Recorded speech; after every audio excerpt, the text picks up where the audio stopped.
quête de vision, c'est un grand rite de passage amérindien qui consiste à se retirer un certain nombre de jours loin de sa communauté avec un minimum d'équipement. Et dans les sociétés amérindiennes traditionnelles, ce rite de passage, cette quête de vision, était essentiellement destinée aux enfants lorsqu'ils quittaient l'enfance pour entrer dans l'âge adulte.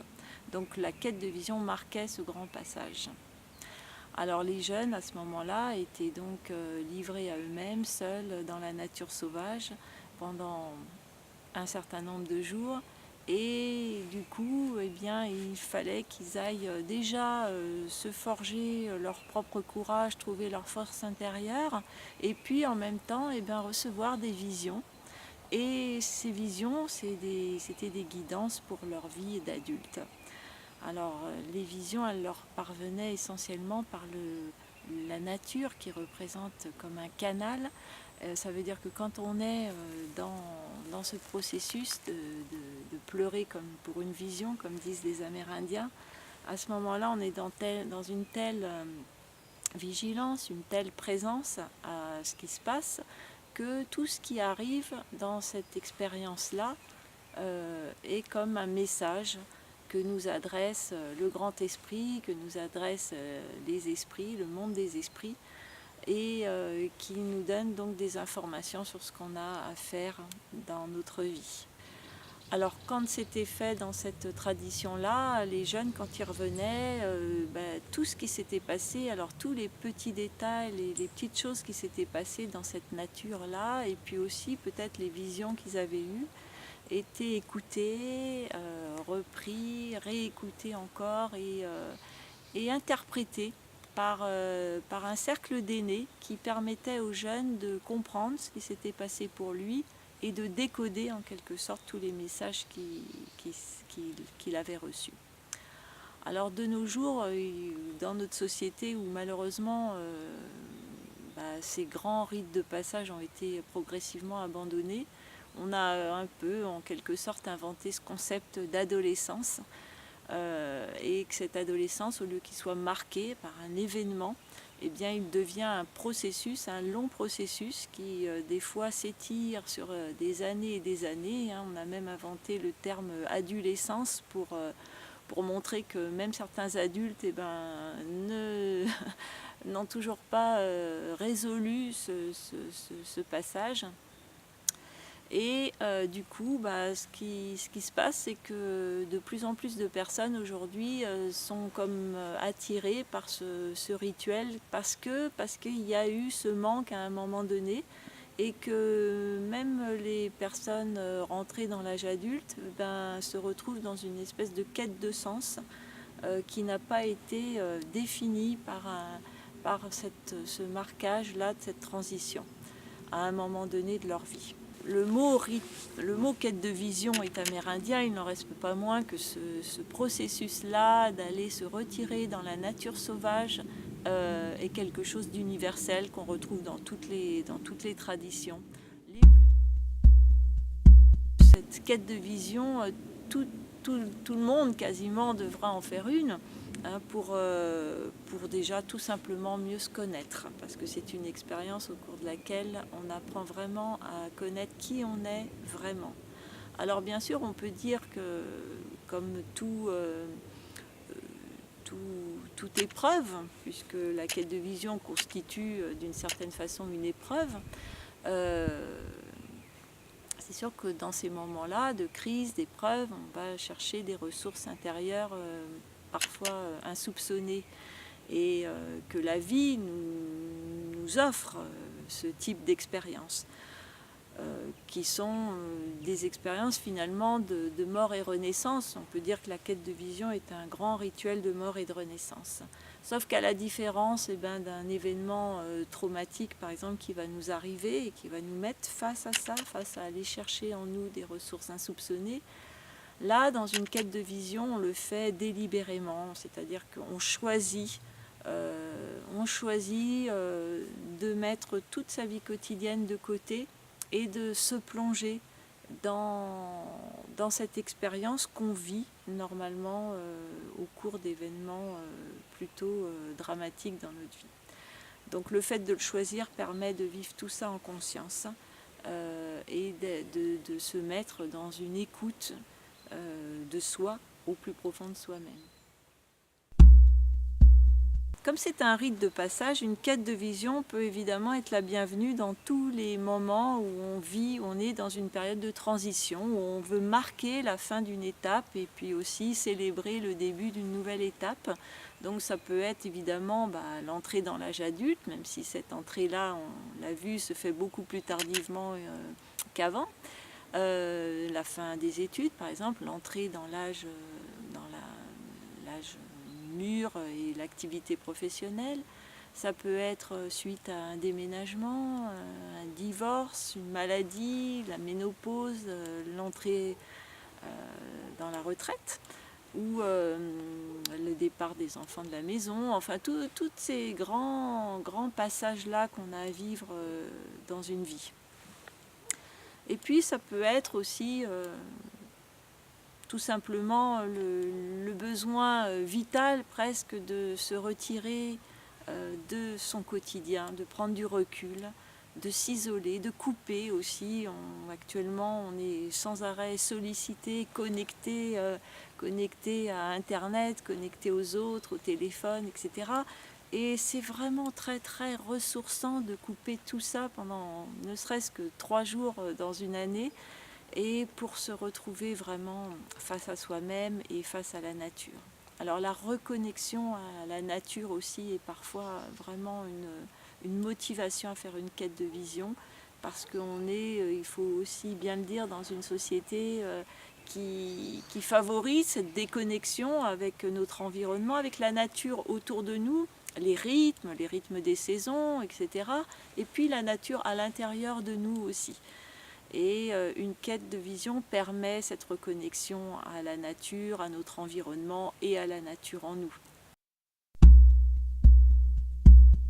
La quête, c'est vraiment la possibilité de se transformer, mais dans un cadre qui est absolument naturel, c'est-à-dire l'ordre des choses qui passe à travers nous. Finalement, je l'ai vécu comme ça.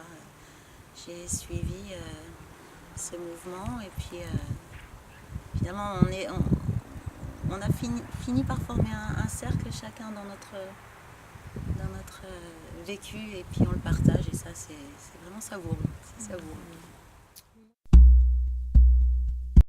Et puis parfois, certaines personnes simplement ressentent l'appel sans qu'il y ait de motivation autre, en tout cas consciemment. Mais c'est un appel irrésistible et qui doit être écouté et suivi, parce que dans ces cas-là, souvent c'est l'âme en fait, c'est notre âme qui réclame ça, qui réclame ce ressourcement, cette reconnexion, et qui réclame aussi ce moment où on est simplement dans la nature, dans la beauté de la nature, et que c'est vraiment très très nourrissant et très ressourçant pour notre âme. On peut aussi avoir envie de faire une quête de vision quand on est soi-même dans une relation, d'accompagner les autres, parce que c'est une façon aussi d'aller puiser, d'aller trouver en soi tout un tas de ressources, de qualités, de potentiel, de beauté et de trésors, et qu'après, on peut avoir envie de partager tout ça aussi avec les autres. La quête de sens est toujours sous-jacente à une quête de vision. Dans notre société où on est un peu en perdition de sens. Donc c'est un moment pour se retrouver face à soi-même, pour vraiment s'interroger sur qui je suis, quelle est ma place dans cette société, qu'est-ce que je peux apporter de mieux, d'encore mieux au monde pour l'ensemble de la collectivité. Retour chez moi après la quête, ma vie a beaucoup changé. J'ai appris en fait à prendre ce recul par rapport aux événements, par rapport à ce qui se passait. de sortir en fait de mon quotidien, de sortir du monde en fait, de ce tourbillon. Et la quête m'a permis de me poser 3 jours, 3-4 jours hors du monde en fait, de m'apercevoir que le monde continuait à tourner même si j'étais pas là, qu'on appartenait en fait à la nature et que la nature ne nous appartenait pas. Et vraiment d'avoir pris conscience de tous les éléments qui nous entourent, les arbres, la lune, le soleil, tout est là en fait et on n'a plus l'habitude de regarder tout ça. Et là j'ai pris le temps en fait de vraiment vivre avec les éléments et de m'apercevoir à quel point tout est à sa place et du coup de retrouver ma propre place au milieu de tout ça. Voilà. Et avant de partir, j'avais d'énormes peurs, peur de la solitude, peur des animaux, peur de ce qui allait se passer, de l'inconnu, des gens qui allaient être avec moi. Et en fait, finalement, pendant la quête, ça a été un pur moment de bonheur.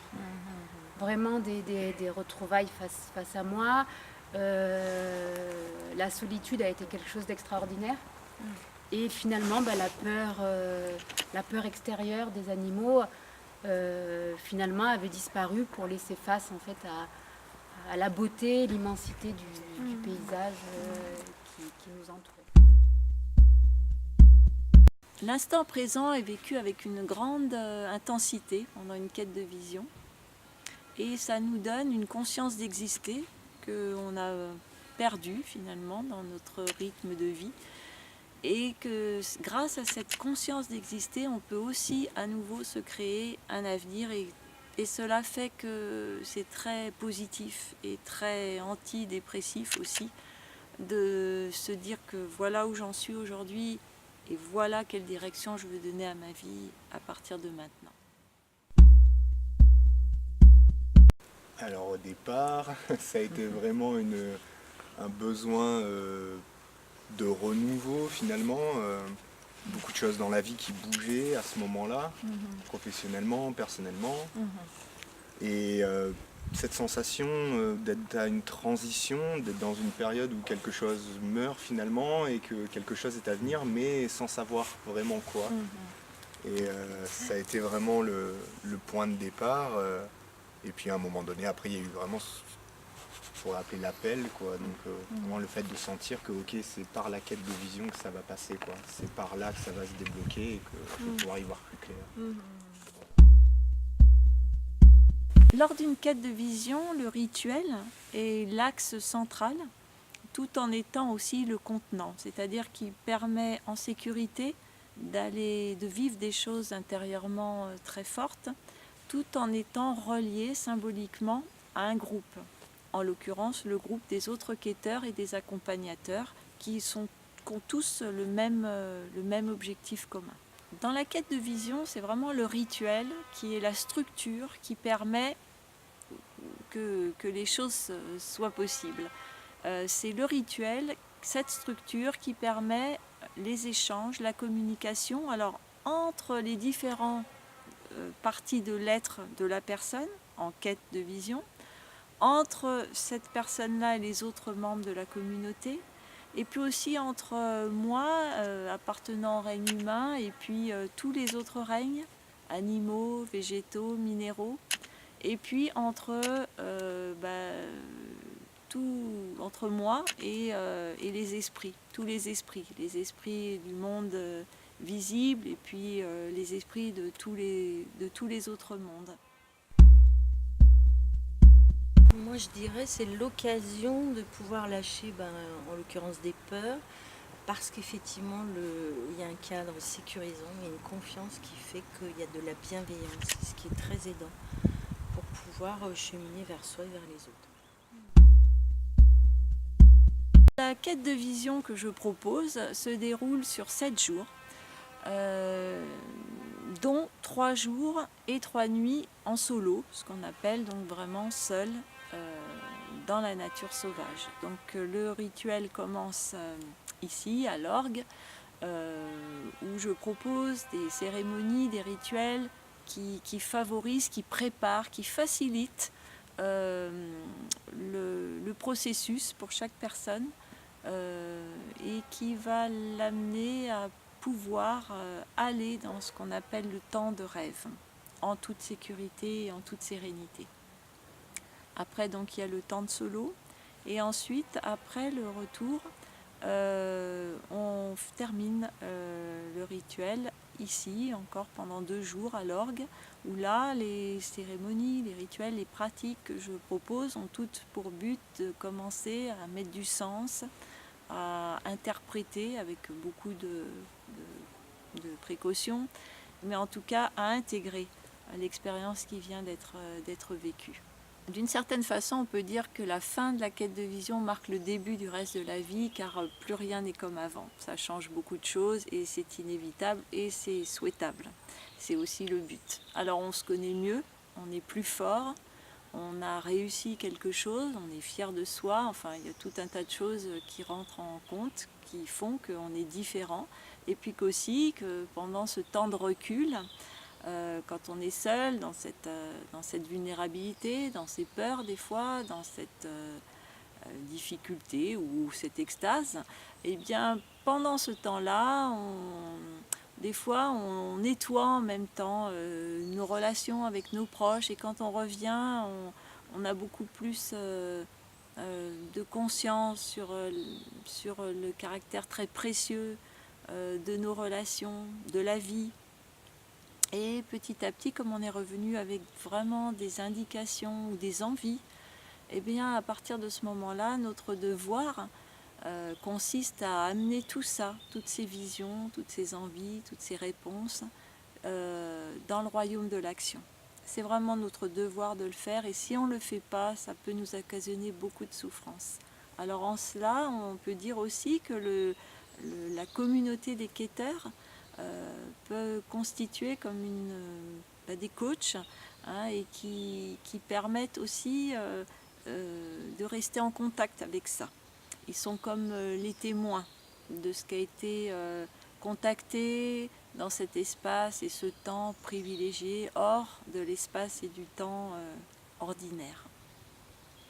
Et puis à cet effet aussi, je propose aux quêteurs chaque année, pour ceux qui le souhaitent, des retrouvailles. Donc ça se passe toujours environ 4 mois après la quête, et on revient sur la quête avec le petit recul de ce laps de temps des 4 mois pour la regarder sous un autre angle, peut-être des fois s'apercevoir de choses pour lesquelles on est peut-être passé à côté à ce moment-là, et puis aussi réactiver toute cette énergie, tout ce potentiel, nous remotiver aussi, parce que l'après-quête des fois peut être un peu perturbée, ça arrive, donc ça permet aussi de reprendre un second souffle pour aller dans le sens de ce que toute cette expérience extraordinaire aura apporté.